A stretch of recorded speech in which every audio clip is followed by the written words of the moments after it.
Welcome to the Bulwark podcast. I'm Charlie Sykes. Just a note here.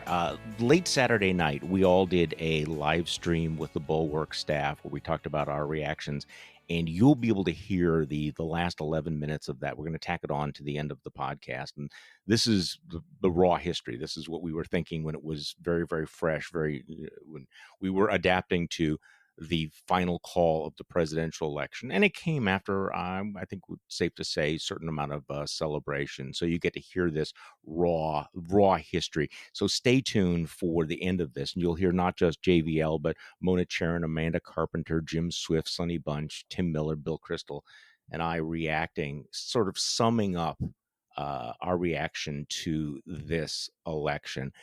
But because, of course, that was for Bulwark Plus, we wanted to sort of get the band back together again this morning. And so joining me now on this Monday, I won't say hangover, but it doesn't feel like a hangover. Joining me on this Monday podcast, we have JVL, Bill Kristol, and Sarah Longwell. Thank you all for coming back and joining me. Thanks, Charlie. Thanks, Charlie. Okay, I just want a couple of things here. I just want to once again remark that I can't get over the fact that this all ended really at the Four Seasons Landscaping Company. I mean, this is the best story ever, and every historian of 2020 has to have this detailed. And can I just read the lead in the Philadelphia Inquirer? Please. What began 5 years ago with a made-for-TV announcement of Donald Trump's presidential ambitions from the escalator of his ritzy Manhattan high-rise ended Saturday with his aging lawyer shouting conspiracy theories and vowing lawsuits in a Northeast Philadelphia parking lot near a sex shop and a crematorium. This is just so perfect. Did you have all of it comes to an end. Okay, so let's talk about where we're at here. We have the Dow Jones is up 1,600 points, which has really got to be making Donald Trump's day. Republicans are continuing to not say anything about the election. Trump is refusing to concede and planning various legal efforts. But I have to tell you guys, since we talked on Saturday, one of the things that really strikes me is how fast and decisively the sense of political reality has shifted in this country. That I think that Donald Trump thought that we were going to go into this period of real confusion and everything. It was going to be like Florida 2000. Instead, I'm looking at the front pages of all the newspapers and everything's Biden, Biden, Biden. The world leaders who came forward, including Bibi Netanyahu, which had to hurt, the prime minister of India, who was kind of a buddy of Donald Trump, Boris Johnson congratulating him. So it's like the world has just moved on in a very decisive way. And I'm guessing that must be very disconcerting for Donald Trump, who probably thought that he could play this string out, and will try to continue to play it out. But even Rich Lowry from National Review said the longer he holds out, the more disconnected from reality he's going to be. So let's go around the horn and talk about where we are at right now, your reaction to the election. And so let's start with you, Bill. I'm cheerful, but I guess I'm a little more alarmed than maybe I should be, and a little more annoyed than I should be. But maybe that's just the way I am now, kind of crotchety and whatever. I'm alarmed because, the legal challenges aren't going to prevail, but they could cause a fair amount of trouble in the short term, and the transition will be delayed, apparently, at Trump's order. And, again, all of that's manageable. Will they get at all serious about COVID, which is really a terrible situation and getting worse? So I'm sort of not quite as sort of willing to simply be jubilant. It's probably just my, as I say, my sort of dour personality or something, and worrying a little too much about it. And the damage that these election challenges and all the rhetoric will do to the public sense and to the Republican Party in terms of going forward. Are they supposed to try to make the country work over the next 4 years, be a loyal and responsible opposition, or are they just going to go into full Biden's sort of semi-illegitimate, and we just oppose everything, and in every Republican primary we'll support the Trumpiest candidate?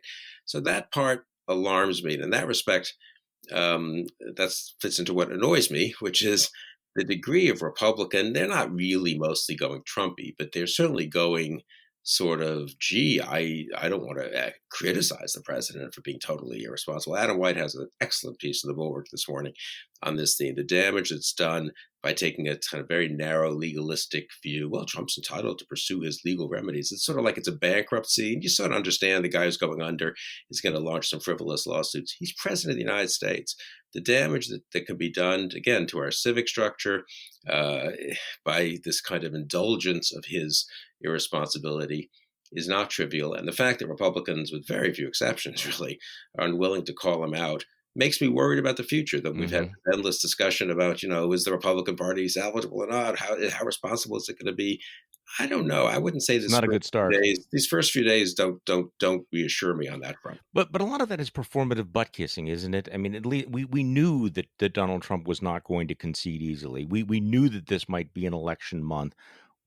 And I don't disagree with anything you just said there, but at least I'm sitting here now going, their fantasy of having this election decided by the Supreme Court is just a fantasy. That's not going to be Gore versus Bush. So yes, they're going to continue doing this. Maybe they'll even have rallies and everything, but that at least is not going to happen. So Sarah Longwell, on Saturday you admitted, and it was a very powerful part of this. I hope people can stick around for the live stream, because you actually gave me goosebumps, but you reacted very strongly to the the final the relief of the final result. So where are we at this morning, Monday morning?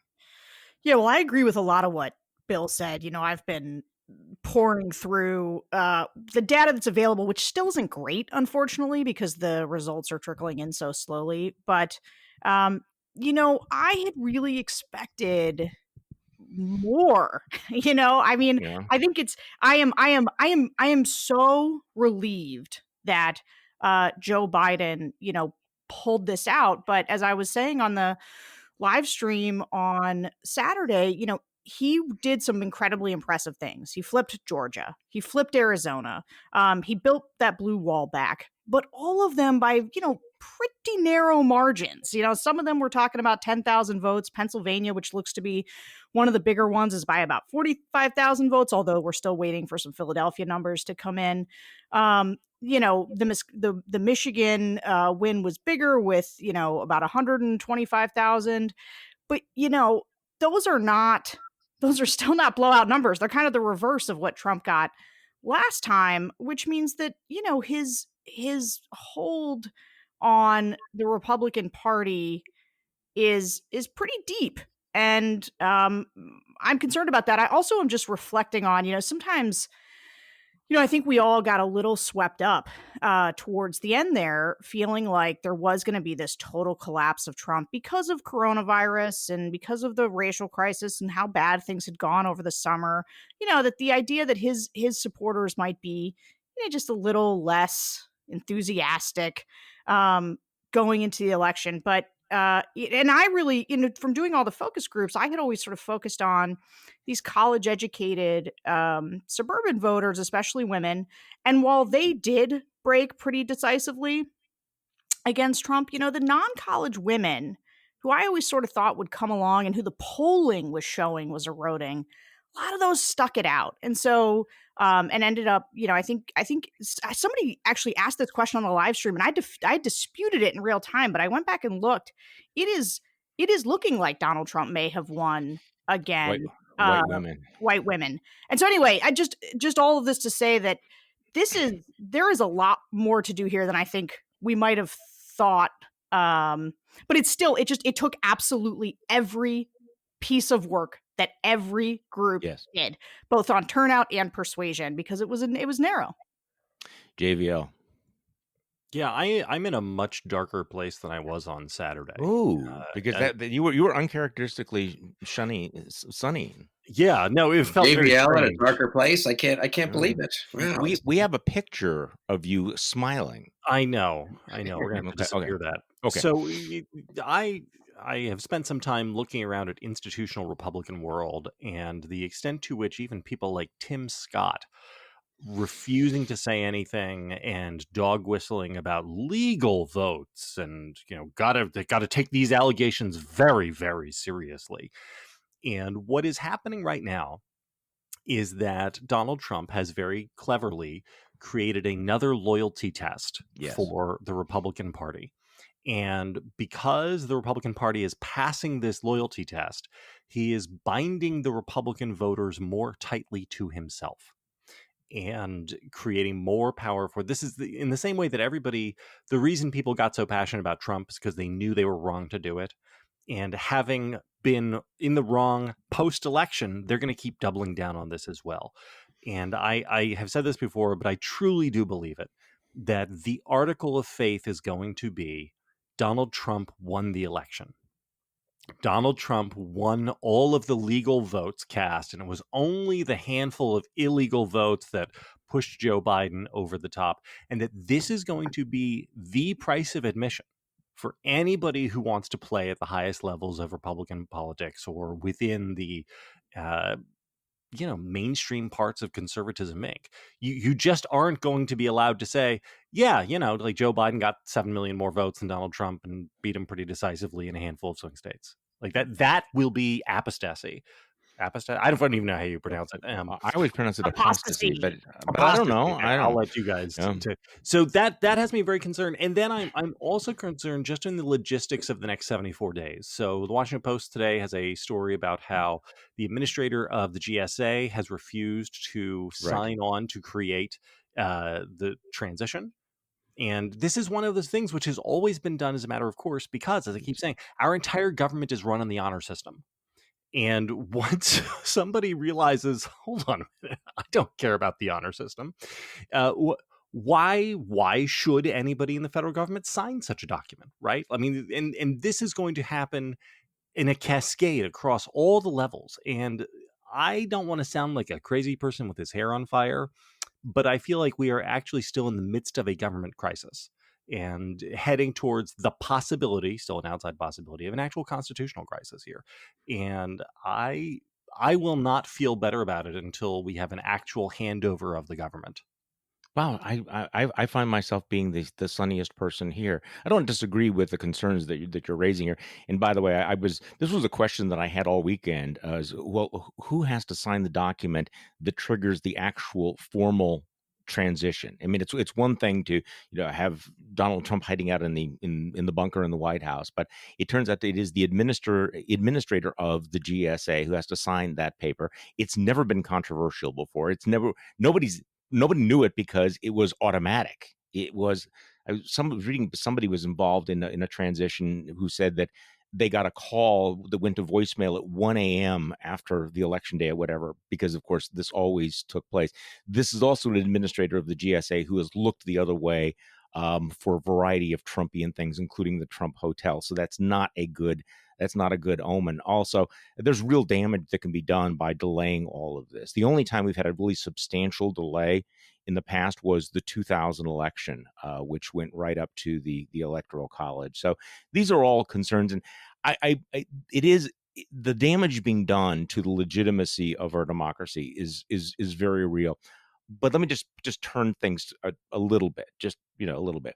Sarah, you're right about how this should not have been this close. I was reading one of the articles, one of the TikTok articles about the last several months of the campaign, and I actually stopped halfway through saying this shouldn't have been this hard. It should not have been in doubt in any way whatsoever. And so that does raise those questions. But in the end, this is going to be a substantial victory. Joe Biden's going to get 306 electoral votes. He will actually get more electoral votes than Donald Trump actually got, because Donald Trump only got 304. Because there were two faithless electors. So don't email me about that. And he's going to lose and Joe Biden will win the popular vote by 7 million. That's not nothing. Also, I do think that the way in which we've kind of moved on from Trump. Yes, you're going to continue to have Trumpism, but Trumpism is going to feel very tinny for at least a while. Now, I think there's going to be tremendous problems, which I'm willing to talk about later this week. I could see the Trump folks starting their version of the Tea Party early next year with the rallies, the Trump Party, if in fact Biden moves aggressively on the coronavirus or a mask mandate. I could see these mass demonstrations. I think it's going to be ugly. I expect it's going to be hyper partisan and everything. But I have to tell you, I'm still kind of, enjoying the moment of thinking about what it's like to have a president of the United States who doesn't sound like a complete asshole, who doesn't sound like a lunatic, who is going to pay attention to the science, who is going to make rational comments, who is not going to offend our sensibilities on a regular basis. I guess well, at least for the moment, I want to just sit back and go, oh my God, it's like, maybe Trumpism was a little bit of a parenthesis, this little moment of insanity. I mean, I'll get over it. I'm prepared to get over it. But guys, we've worked very hard to get to this moment. I mean, I told you on Saturday night that I calculated the length of time between Donald Trump coming down the escalator and Saturday. It was 1,972 days. And I'm guessing that every one of us did not have a single day in that nearly 2,000 days we didn't think about Donald Trump, talk about Donald Trump, write about Donald Trump, to go on television or radio or podcasts about Donald Trump. And, at least let's recognize he hit the trifecta. He's a one-term president. He lost the popular vote twice. He was impeached. Nobody else hit all of those things. And I'm guessing his post-presidency is going to be equally shambolic. So I was not expecting to be the ray of sunshine on the podcast this morning, but I'm planting my flag there. But okay, JVL, you've been arguing about this for some time, that Trump is not going anywhere, that he's going to keep his hold over Trump, over the Republican Party. And I think you're right about that. And I think people do need to understand that, though, that Trumpism was not exorcised last week. And so Donald Trump's going to stick around. What specific role do you think Donald Trump will play, say, over the next year or so? I think he will essentially have an executive branch in exile, and he will be the focal point for the resistance, #resistance, against Biden, especially on COVID stuff, because this is a way in which he can force the Biden administration to fail. And here's a very real question for you, Charlie. I expect that in the next week or two, we're going to get some polling asking Republican voters what percentage of them think that Trump won the election. What number do you think that's going to be? What percentage of Republican voters will say that Donald Trump won the election? Because if it's above like 20%, it's going to mean that it will be virtually impossible for any Republican no, I agree with you, Congress people to cooperate with Biden on anything. Oh, I think it's going to be above 40%. What do you think, Sarah, Bill? Yeah, JVL and I talked about this earlier this morning, and yeah, I sort of thought that I picked the same number, 40, 50 maybe. Yeah. I'm less confident or less certain, I guess, or less convinced than JVL that this means that, 40 or 50 is not 80 or 100, and I think there'll be conflicting pressures on Republicans on the Hill, and I think Trump could fade some. And I can make arguments that, there's a sort of semi-happy scenario, and then there's a very worrisome scenario in terms of the future of the Republican Party. I was thinking of writing something this morning that sort of my head tells me, what's the Pascal thing? The heart has its reasons that the head doesn't understand, or the reason doesn't understand it. My head tells me we need to look. It's better to you got to move on. You got to a little bit of forgive and forget, a little bit of letting people be cowardly these next 70 days, and then he's gone. And the one thing I would say about JVL's point is it's not. JVL says he'll have an executive branch in exile. It's not that easy to have an executive branch in exile because the executive branch actually is a real thing, and you can say, I'd like to have a rally with 25,000 people in Macon, Georgia. But you know what? If you have the White House and it's a semi-official event and you have White House Advance and Air Force One and everything, it's a lot, and the Republican Party at your beck and call. If Donald Trump, private citizen, in April, this is the Tea Party question, Charlie, really, in April of 2021, says, I want to have a rally in Macon, Georgia. I don't know. Does everyone show up? Does the party help him? He doesn't have the official ability to kind of, use the police forces don't shut the roads down for him. He's no longer president. That, I think, is the biggest thing on the other side of the equation. But getting back to my heart and my head, but in terms of the Republican Party going ahead, going forward, my head says, probably better to sort of put the cause of reconciliation above the cause of truth, if I can put it that way. Kind of let's just a little forgive and forget. My heart, I've got to say, though, says to me, they're still behaving so miserably. Oh, I don't really. Other people should go reconcile with them. Other people should work with them. It's actually important to do. But can I personally feel like I want to be sitting down with them and thinking about no. the conservative future? I just can't get there. So here's the shorter term question is how do they get out of the cul-de-sac that they're in?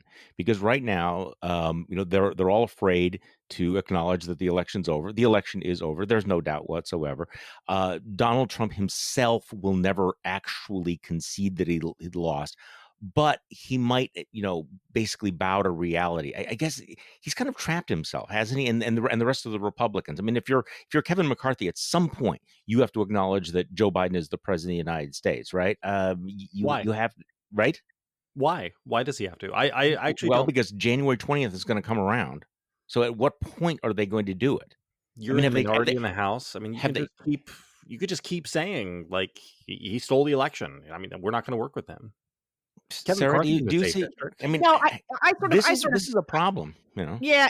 Look, it's a problem, but I'm not sure that it's the same. I'm not sure. I think it's the same problem that the JVL does. So I think that JVL is right. I think that you could say, like, if you do a poll, a month from now, or that people will say, oh, this was stolen, that there'll be some percentage of people that do that. But people's memories, for better or for worse, are pretty short around politics. Like, I do think that over time, like, Donald Trump can't stay in the White House. Like, Charlie, you are correct that institutionally people are moving on. And you do have to separate the difference between the ardent Trump supporters who are going to go down with the ship and the other people who voted for him for whatever their reasons, but aren't like, they're like, yeah, Joe Biden won. Like, let's move on. The other thing is you got a lot of these, local election officials, the lieutenant governor in Georgia, who's a Republican, coming out saying, look, there's no irregularities here. And I think that the Trump guys are going to try to keep the narrative alive that there were, but so far, nobody has produced any real evidence. And that is going to matter. And over time, Donald Trump is not going to be the president. And the country is going to move on to some degree. He will keep hold. And it's funny, you look at the people who are like going out of their way to really dive into his narrative. Who is it? It's the people who have deeply tied their political futures to Donald Trump, right? Lindsey Graham, Ted Cruz, even people like Marco Rubio, people who think, hey, I might want to run for president again, and I'm going to need this guy. But over time, like, they may still do that, but like, the bulk of people whose futures are not tied to Donald Trump will start to move on. And I just don't think that they can sustain as a loser the hold on the party. I think they will maintain one. I'm not saying that they won't. I think it will diminish as time goes on. No, Hard disagree. Yeah, I know. I think part of it though is do remember how short attention spans are, and no, I am torn. I am torn on this. I mean, at some point they do have to acknowledge it, and whether it's the electoral college vote or whatnot, once that GSA document is signed. But Trump has made it very difficult. Trump has made it very difficult to, once he's backed into a corner, to acknowledge all of this, and we don't know what the Republican Party will do. And so, Bill, part of it is that, I guess. I didn't expect the Republican Party to show any moral leadership or courage during this particular period, and maybe they were just waiting on Trump to give them the signal that it's okay. But it is striking that none of them is coming out. And I will say, though, that it's one thing for people to be cowardly, but some of the comments over the weekend by Newt Gingrich and by Lindsey Graham, I mean, were unhinged from guys who. And this is why I hold them to a different standard. They know better. Newt Gingrich knows how elections actually run. And he's sitting there talking about, the corruption and the George Soros.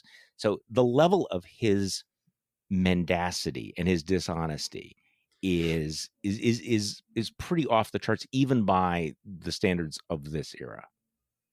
No, I think that I had the exact same thought. That, I mean, it's one thing for someone who doesn't really understand how it works and is reading some kind of semi-crackpot stuff online and thinks maybe they really did steal the votes. There weren't observers in Philadelphia. What is all this late ballot stuff, and what's a provisional ballot?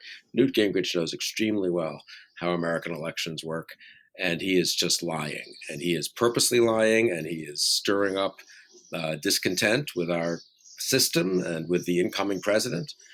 again, I think we're having the right discussion here in the sense that we just don't know, of course. I mean, how much time heals, so to speak, and people get to move along, how much Republican elected officials decide.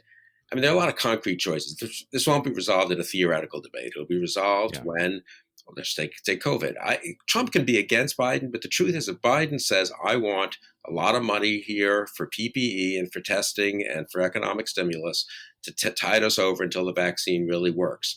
Are Republicans really going to oppose that? Or is every Republican going to oppose it? Is McConnell going to whip Republicans against it? Or is it going to be a kind of fractured vote where some budget hawks vote against it and others say that's a reasonable proposal? Yeah. If Biden says, let's legalize the Dreamers, which has been a Republican, that issue in immigration, they've sort of been willing to give in on, but says, okay, I'll put aside the other stuff. A lot depends on how Biden behaves.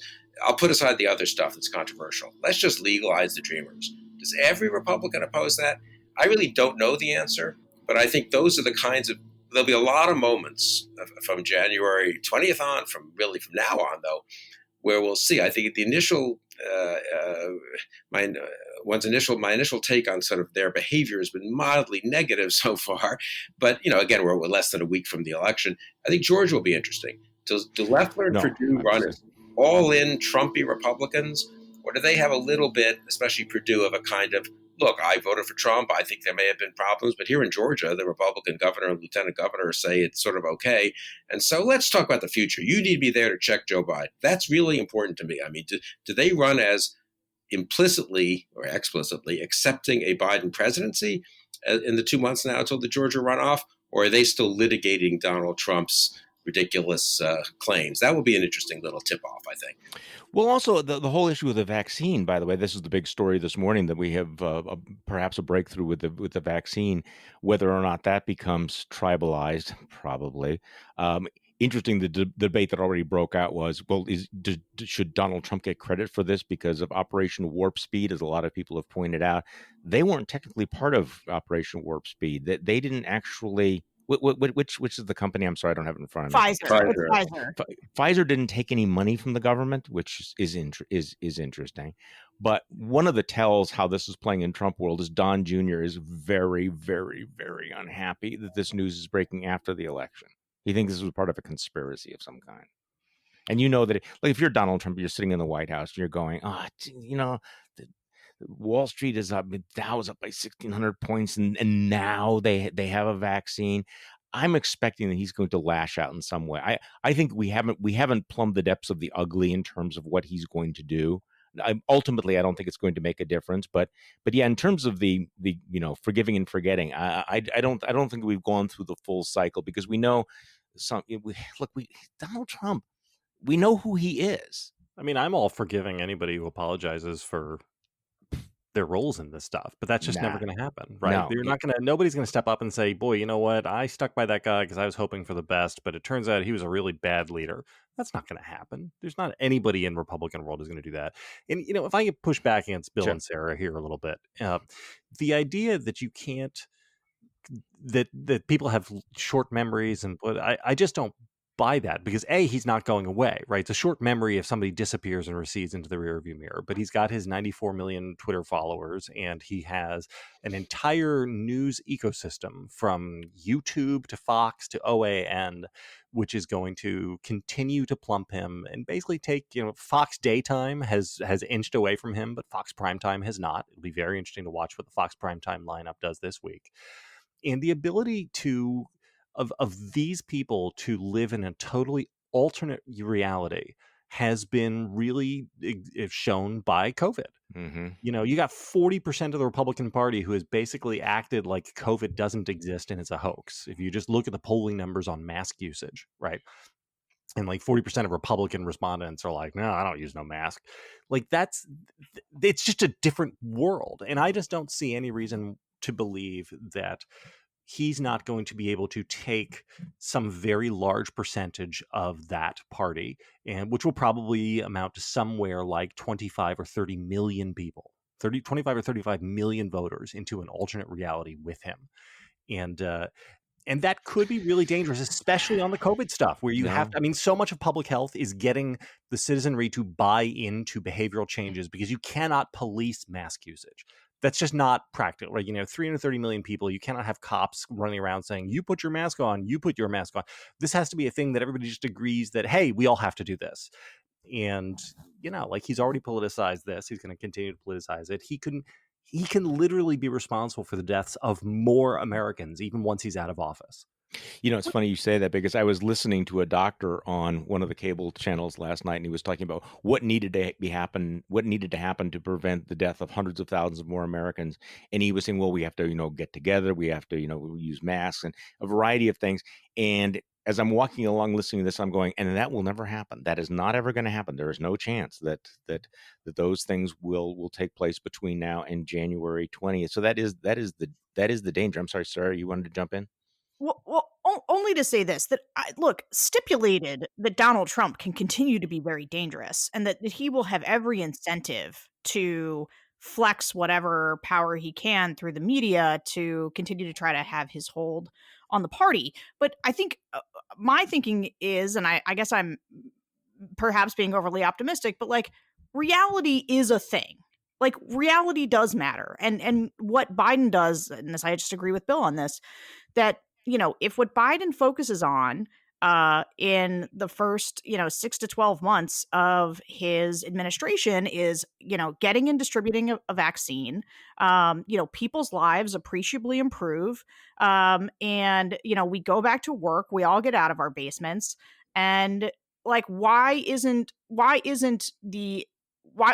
there a scenario in which people more and more, just as time goes on and people get better and they start to look at those who continue to shout, oh, this was a stolen election, start to look more and more like cranks, and they're kind of rejected by just the mainstream of this country. Well, that's kind of what I'm thinking. Okay, I Sarah, 70 million people just said that they wanted 4 more years of Trump. See, but that's different. And this is, JBL, this goes to a central disagreement that you and I always have, which is the difference between Donald Trump's hardcore MAGA base, people who show up for the rallies, people who are out there right now protesting and saying that they're cheating, and all of the people who basically have, a de minimis amount of information and just say, you know what, actually, even with this virus, like, I don't trust those Democrats to handle things. And I'm really nervous about, AOC and the socialist wing of the party. And actually, I mean, this is one of the things that I think is crazy, but interesting, which is that a lot of people, right? So 60% of the country thinks that things were on the wrong track. But if you ask them if their individual lives or economic situation had improved,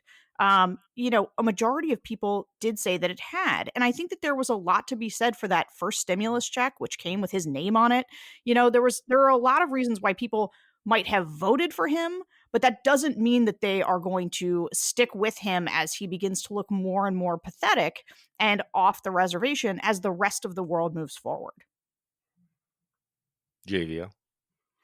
To me, what you just said is, look, see, these people were already living in an alternate reality. And so, like, I mean, they were literally living in an alternate reality where I got this stimulus check with the guy's name on it, so that means that he was taking care of us.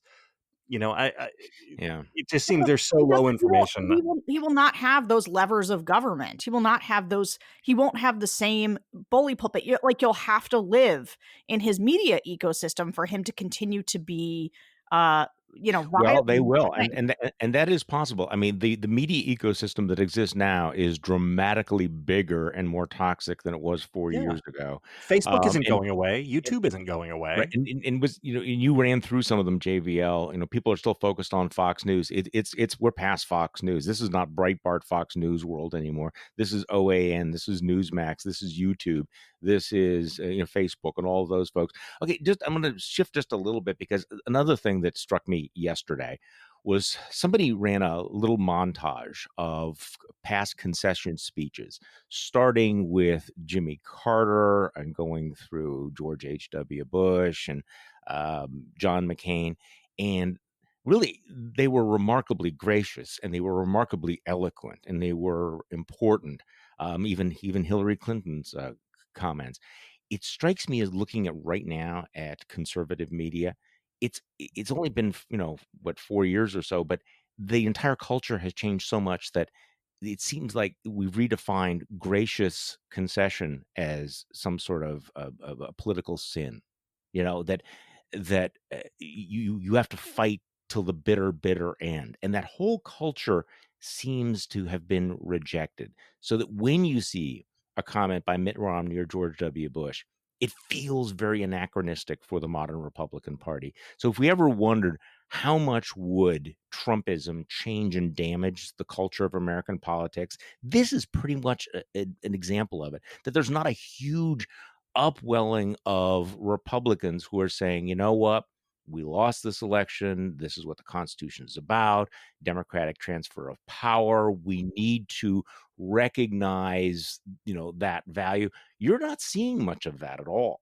And that's really kind of extraordinary. And I think it's going to come maybe, but maybe that's naive at this point. It's not coming. Last week I went back and looked at Al Gore's concession speech because that's the Amazing. closest analog, right, to one Yeah. side feeling like they were really like legitimately robbed, right? Yeah. Which is how many of the Republicans are talking about this. And Al Gore's concession speech was really, really good. It's shocking. Along all of Yeah. those vectors, and that is not coming back this way. I thought actually it would have been a great troll for George W. Bush not to release his statement as a statement, but to in fact come up before the Bush Library podium and essentially give the concession speech for the Republican Party. That would have been amazing. No, that would have been okay. So I actually heard an interview with Joe Lieberman last night. He was talking about that concession in 2000, and that even after Bush versus Gore came down from the Supreme Court, there were lawyers around Gore saying, you can still litigate this. You can go back to the Florida courts, and keep pushing this. And apparently, he thought about it for a while, and so Gore calls Lieberman and he says, "What do you think?" And Lieberman says, "Well, as the former Attorney General of Connecticut, I think anytime you got a shot, at winning in court, you might as well take the shot." And he said, so that's what he told Gore. Gore calls him back an hour later and says, "You know what? I'm not going to do it. It's got to come to an end. We're up against the deadline of the Electoral College, and I'm going to concede."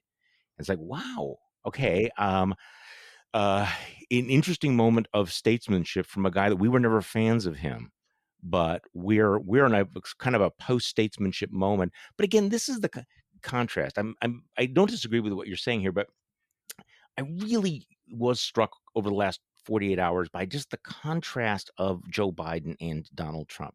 And we can't be the only ones to see it. I understand that our point of view maybe is a little bit skewed, but how does America not look at Joe Biden, calling the country together, and the petulant whining and all caps tweets of Donald Trump, and not think, yeah, I'd rather go with that.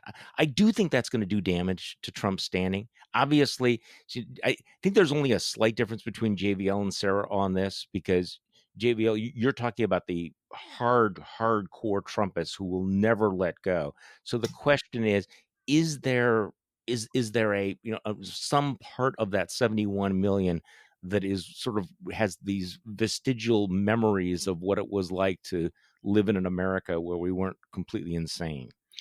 Charlie, one way to sort of test this proposition going forward and right now is there are people in between, so to speak, Trump and the 71 million. So there are Republican elected officials who've mostly been quiet and sort of timid, but there are Republican concession speeches. I haven't looked at them, so this is a genuine question. Wonderful. What did Martha I guess Martha McSally probably hasn't conceded yet because Arizona's in question, I guess, still. Cory Gardner, maybe he doesn't count because he was never that Trumpy. But there are plenty of congressional candidates who lost close races here in Virginia. 7, Abigail Spanberger held on. I'm curious, and this is it'll be a little project to kind of go look. Do those people sound more like a normal, so to speak, concession speech, or are they in Trump world? I do doubt the results. I'm going to continue. The fight continues, and I don't accept these results, and we'll come back at them as soon as we can. And meanwhile, we've got to organize a Tea Party to oppose them. And then what about you're talking about the COVID thing?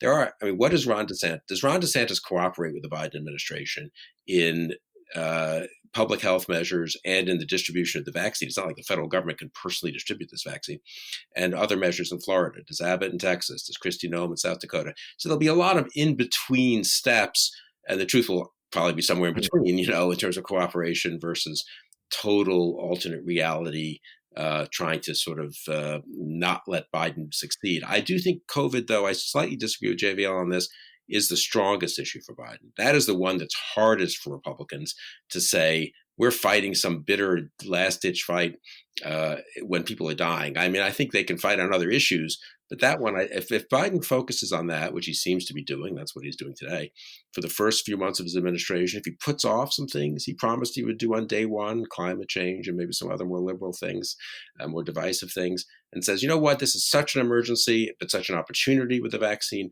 This is it. The first 90 days is all public health, plus a little economic stimulus.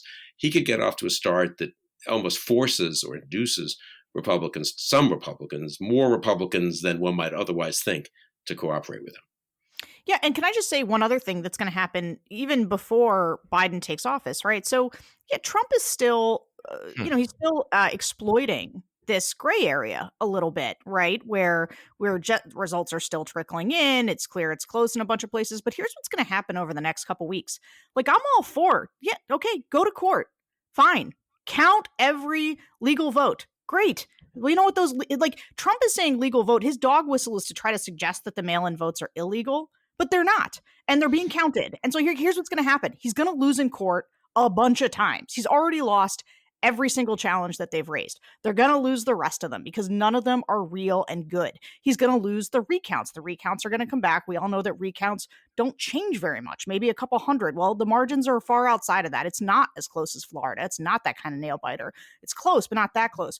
So I do think that as it becomes clearer and clearer over time, that that he's tilting at windmills, that will change something of the, his just like screaming fraud. He'll continue to scream it, of course, but like reality will intervene to some degree. Yeah, the court process may be annoying, but it may actually end up that way, that you actually create a court record that says, yeah, none of this stuff happened. Nobody believes any of that stuff. Nobody's going to follow any of that. If I had told you on March 12 that on election day we'd have 250,000 Americans dead from COVID, what do you think the general state of alarm will be in this country about it? We all would have said, well, holy crap, the president will be polling at 25%, and we will be talking about this like it is World War III. And instead, he, increased his vote share. I mean, you guys are all thinking much too logically and much too as if the old politics still matters, where people wanted their elected officials to deliver policies to them. And that is not what this incarnation of the Republican Party wants. This incarnation of the Republican Party is psychotherapy. And it is what they simply want to have their emotions validated. And so for them, the win is resisting the election and claiming that Biden is illegitimate. That is the win. So in order to predict, if you just sort of do the mental process of thinking, what is the worst possible behavior Republicans could engage in over the next several months, that's probably going to be predictive. What is the worst, least responsible, most reckless behavior that they could adopt, and that's probably what they will do. I don't know. Okay, could we just go back to wallowing in the fact that Donald Trump is going to not be president again? Could we just, people, could we do this? Could we just have a can we just hold hands and go, guys, look, let's make eye contact here. He's not going to be president on noon, January 20th. He's going to have to do the walk of defeat someplace. Okay, so that was the mood, at least, that we had on Saturday night, people. So we pulled everybody together. I don't know what you guys were doing on Saturday night. The whole Bulwark family got together on a special live stream for our Bulwark Plus members, and we had a great conversation. And at the very end, I asked everyone just to sum up where they're at. And so it's not just JVL. It's Mona, Amanda Carpenter, Jim Swift, Sonny Bunch, Tim Miller, Bill Kristol, and me. And this is in real time. This is like an historic document. And me. And oh, I'm sorry. I'm Sarah, of course. In fact, you're the one who gave me goosebumps. So, and everybody was there. So, and this was much rawer on Saturday night than I think we are on Monday morning, because we're kind of waking up and going, I don't know, maybe it wasn't as fantastic, but this runs about 11 minutes, and it's very much worth your time. Americans should be proud of themselves, because what we did together was not easy, and it was not foreordained. We have seen all across Eastern Europe and even creeping into Western Europe movements which come in and destroy democracies. That does not mean that we have finished this fight for forever, but we finished it for right now. And it's really good. And so we should savor that and enjoy it. And then on Monday, get to work building back better. Mona. Well, I will pick up on what JVL said, because, you know, I spent most of my life really irritated with the kinds of people who were always worried about imminent fascism in America. And, you know, I always thought they were exaggerating and not appreciating the virtues of this country and so on. But during the last few years, I have come to really have doubts about this country and about whether we were resilient enough to resist that path of the nationalist and the authoritarian urge. And I have to say, the idea that it can happen here suddenly became realistic. And right now, thank God, we have moved in the other direction. You know, there will still be a lot of work to do to make sure we stay on the right path. But if we had taken the other route, I really don't know where we would have been. And so I feel like we got our country back tonight. That was the phrase that was actually running in my head to say, Mona, and that's why I was talking about when I saw those American flags, like, at least we got it back. Okay, so Sarah Longwell, last comments. Last word on this amazing day. There is nobody that I would rather be in a foxhole with than you guys. I mean, the people in the chat, I mean, the people who are on the panel, and everybody should be proud. You don't get to save democracy every day. You don't get that chance. It was awesome. And I appreciate everything everybody did. Damn, give me goosebumps there. Tim Miller. I just want to say this, that Donald Trump is a miserable prick with no redeeming qualities whatsoever, not a single redeeming quality. But he gave me, at least, and I hope some of you, like a little gift 5 years ago, and he helped me clarify what is important about our politics and our country and my life. And so that's something that is going to stick with me, and I think that is marvelous. And so I'm happy that we were able to have this moment tonight. And I'm also, we haven't mentioned my friend Olivia Troy and Elizabeth Newman and Alex Vindman and Miles and all those guys. I mean, Alex sitting there in front of Congress and talking about what right is in this country, and the fact that there were a lot of people that didn't step forward when they could. I'm just so grateful for all of them, and I was so moved. I talked to Olivia earlier today, and she was a fighter, man. So I'm just so grateful for all of them too. Bill Kristol. No, I think so. These have all been such eloquent statements. I guess it just sort of reminded of the contingency of things, which is good in the sense that one can make more difference than one expects sometimes. Often one fails and makes less difference. But, you know, the fact that Biden loses the first three primaries badly, or caucus and primaries, Iowa, New Hampshire, Nevada, and then is saved by Jim Clyburn and by African-American voters in South Carolina. We tried to do our little bit then to help him, and gets the nomination easily, and then wins this pretty close election.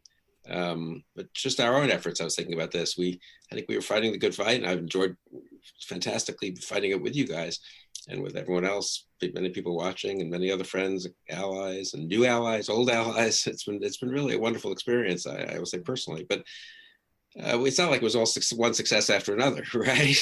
It was, you know, the Mueller report. We were going to defend Mueller, but that's going to be such a decisive moment. Not so much. We're going to find a Republican challenger to Trump and really, you know, force, you know, at least some confrontation within the Republican Party. That didn't go so great.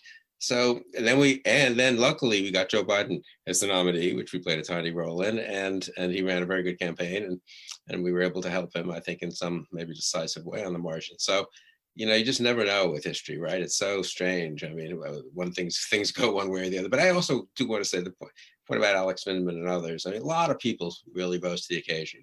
And if you were losing faith in America, losing faith in humanity, losing faith in the older generation or the younger generation, also a lot of, you know, a lot of courage, and a lot of people stepping up, and so that's heartening for the future, I think.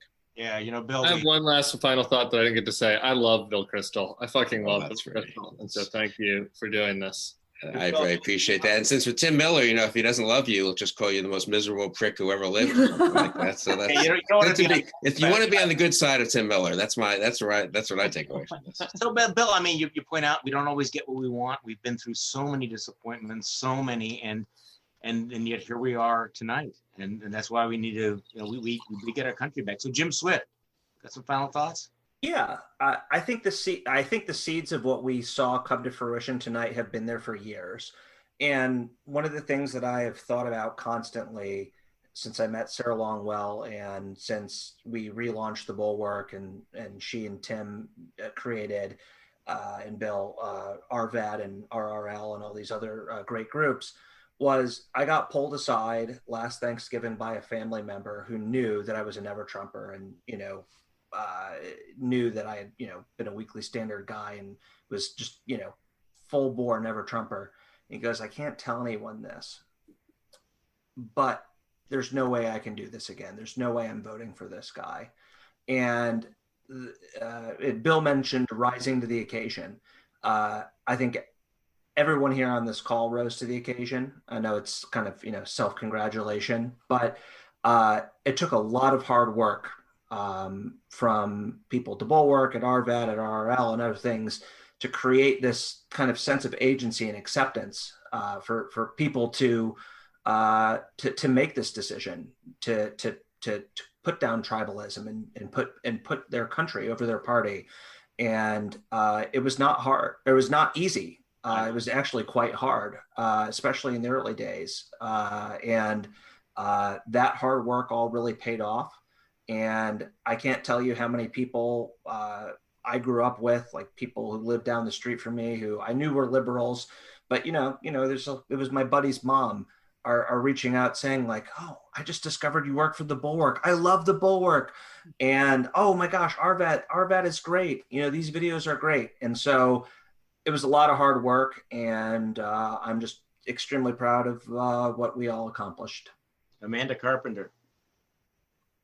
I think over the past few days, we knew how close our country was to falling off the edge, and we can imagine how much worse of a position we could be in if it didn't go this way.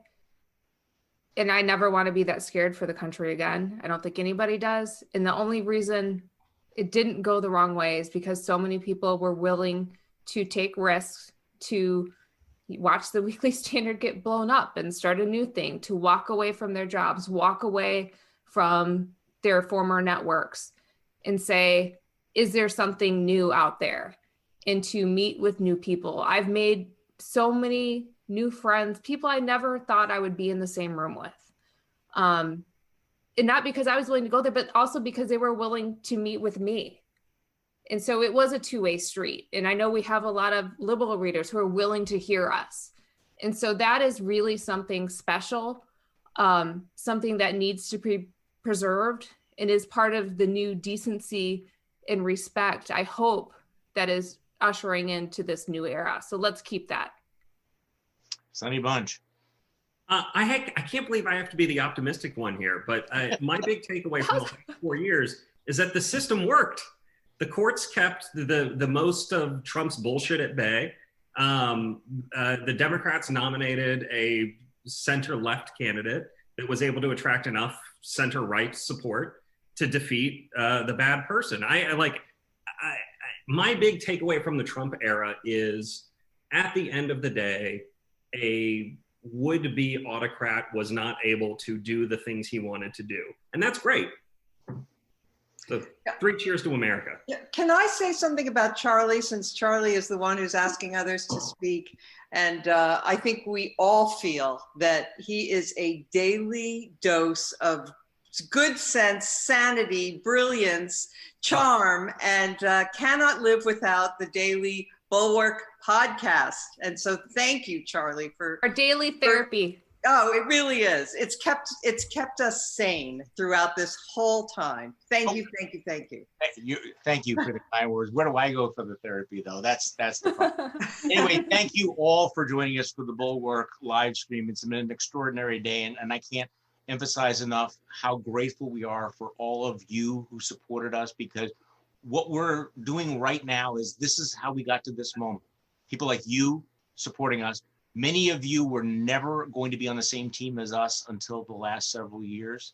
This is the remarkable thing. Amanda mentioned that she's, had relationships that she never would have had before. Every one of us knows exactly what that experience is. And when Tim talks about the way in which our lives have changed because Donald Trump forced us to ask these questions that we never asked, and the point that Mona made about, I felt today that I really got the country back again. I know that sounds corny, but this was what was at stake. Did I actually understand what America was? When you hear that line, this is not who we are better than this. And the voice in my head was, are we? Are we really better than this? And I think today we got kind of the sense that maybe we are better than this. And thank you for joining us, and thank you for your support. And we're going to keep the fight going.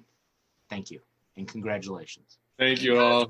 What a fucking night. We did What it. a night. What a night. What a night. Yay! So that was Saturday night. It is now Monday morning. Thanks for listening to today's Bulwark podcast. I'm Charlie Sykes. We'll be back tomorrow, and we will do this all over again.